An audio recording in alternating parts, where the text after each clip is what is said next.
ئەوەش پێشکەشە بە کاکە ئەمە ئاغای خۆشەویست ئەو ئاوازەش بە داواکاری برای خۆشەویستم کاکە مەموو ئێرانی لە خزمەتت دام کاکە مەموو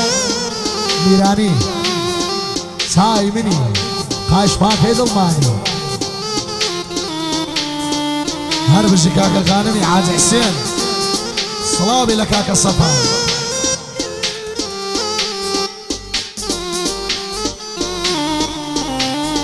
هەڵمە پێی بری ئەو نێرگە لەیلایە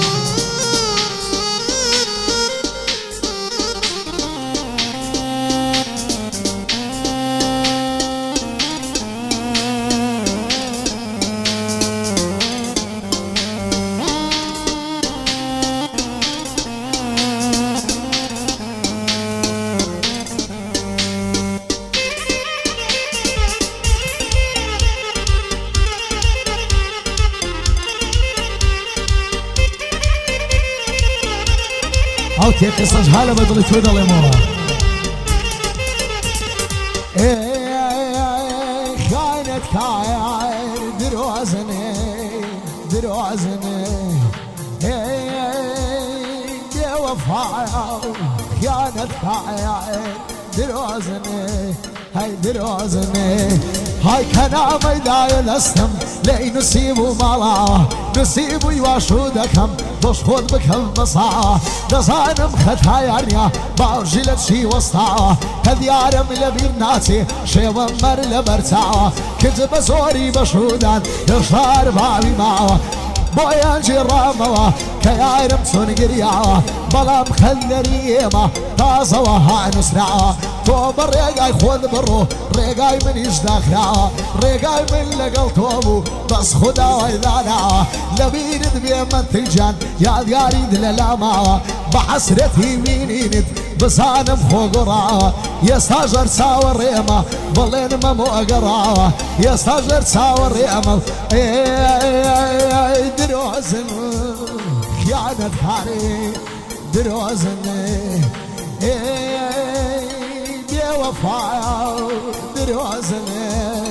خيانة حاري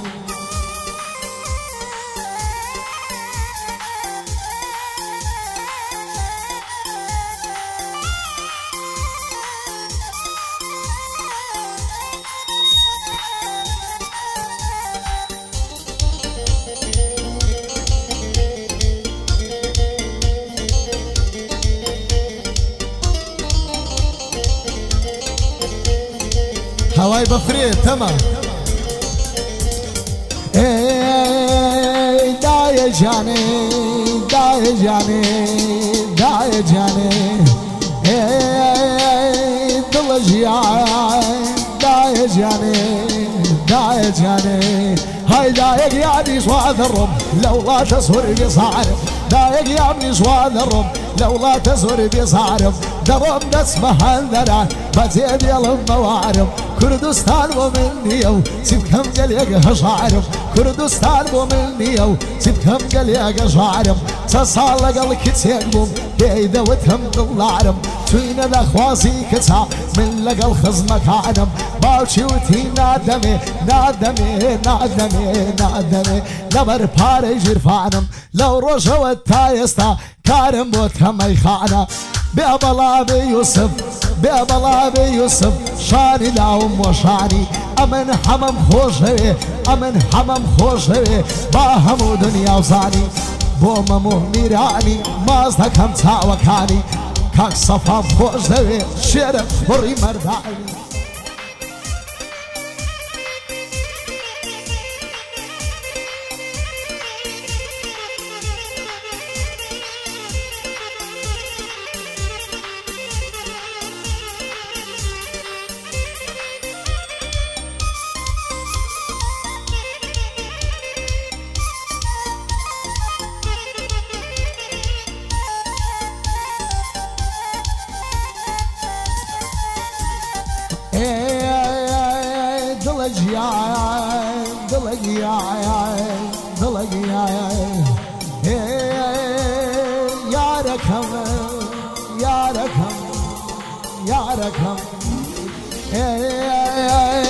دروزن برو دروزن دور بقري وادي أمن غريب الذكم تخوالا بقريوه أمن غريب الذكم شورج والله أمن دحاي لكم لناسي مكري تعود برسمي خاول لكم روجني يا بسر نبم والله خوم سر خوش لكم دقرب نادي هردم غريبي دكم اوي بس هاون دادي تعبير هرلتو لكم ببلا بحما بو حما غاية تربد اليعد الدكم بو ممو ميراني هوردو تساود مازدكم غانمي ذذيانم من ببرا باق الدكم لبر خاطري وياه او شو خلصك هدكم كسمي كاتاغم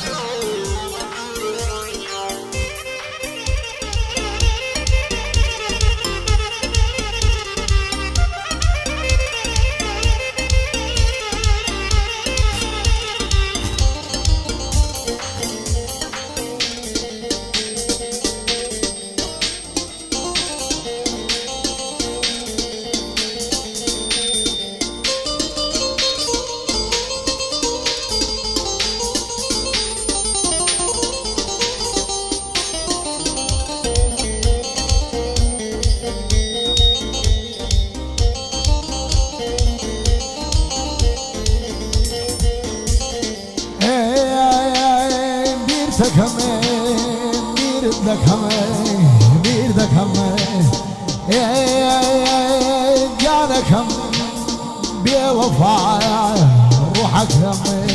هاي بقري وابو العيمن جيان بيتو يزنيها بقري وابو العيمن جيان بيتو يزنيها لو كاتوا يشد كردوا من اقام لخومنيها يستاج من باورناكم ظلم شتي وانيها اوامن بتيج شتي وابونينيها كاتيك هوالم بواد وتيان يرشد كرديها الخي كسيشي ديكت لبنزي خود كرديها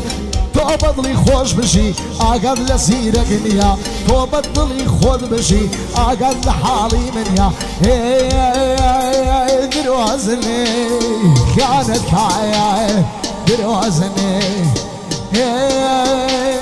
بیوفایا دروازنی خیانت کاری